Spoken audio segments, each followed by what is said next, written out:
Başımın üstünde bir Allah'ım var.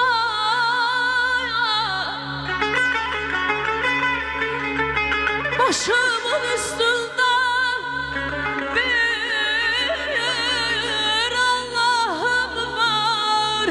Bir eşkim, bir sevgim, min bir ahım var.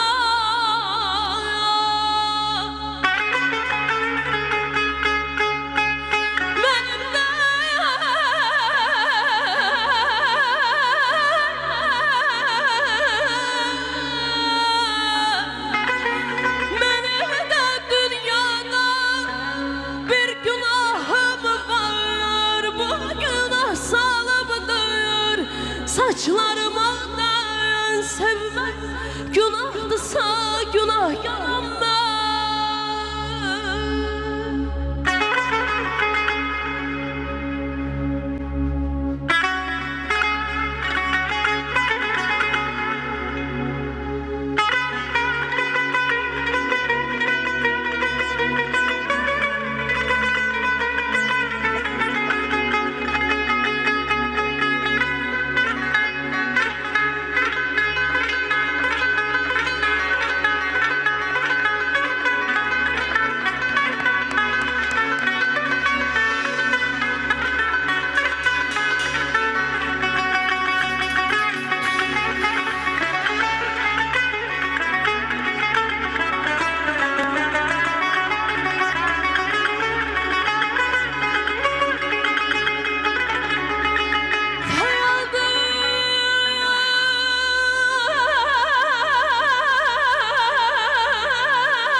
Şahidim, ürəkdir, könüldür, gözdür şahidim.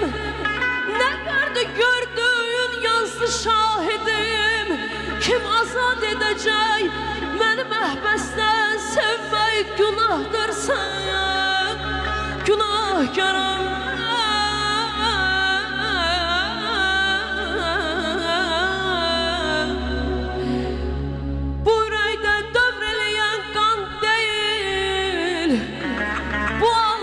Bir emanet can değil, ruzi değil, tam değil, nam değil.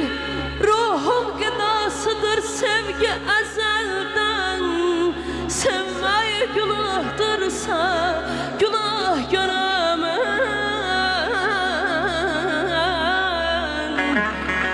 Günahkar olmağı menden öğrenin. Dağlar sevmeyi senden öğrenin. Benim tek sevinci qəmdən öğrenin. Neyniyim cığat eli qınayın hərdən. Belə sevmək günahdırsa günahkar.